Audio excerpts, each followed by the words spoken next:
So you have a house where the basement has some issues and you want to sell. What should you do? Well, I get asked this question a lot, believe it or not, from sellers, and here's the advice I give them.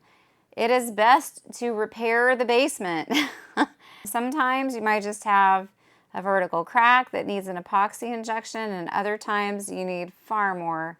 But it's best to repair the basement if at all possible so that you have documentation from a professional to pass along to that buyer. It's great if you have a lifetime transferable warranty. Sometimes the warranties only transfer one time, or sometimes they're not transferable. So just understand what you have if you go ahead and have that basement repair made so that you can properly inform a buyer. So it's always best to have it repaired. But what if you can't? Well, you can sell the house as is, but make sure that you disclose the issues with the basement, whatever they happen to be. Just understand that people often get scared when it comes to structural.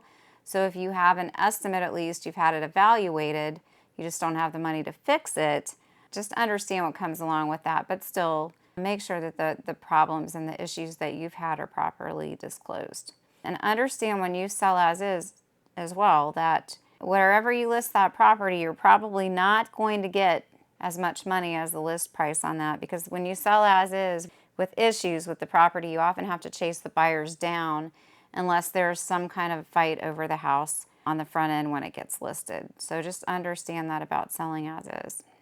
So what if your basement is finished and it's leaking in bad shape? What do you do? Well, I suggest to my sellers that it's better to have an unfinished basement that people can see than to have a finished basement with obvious leaks and problems all over it.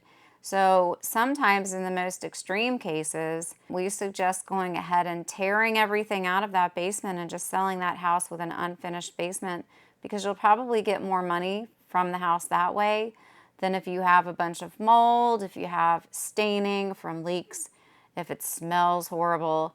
Just go ahead if it's really, really bad and just rip everything out and let people see what they're dealing with as an unfinished basement. And sometimes you get to the bottom of things and the leaks really weren't that bad. You can have them repaired. You can sell that house with a nice, freshly repaired, unfinished basement, and it actually performs better. But under no circumstances hide your issues with your basement. Make sure that your basement, whatever problems you're having, are fully disclosed. Do not ever try to hide them. That can get you sued. So you want to avoid that. So under no circumstances should you ever hide what's wrong with anything in your house, especially your basement. If you have questions about this issue or any other, please feel free to call me at 513-236-1254. You can private message me, and if you're watching on YouTube, please feel free to hit subscribe. Thanks, bye.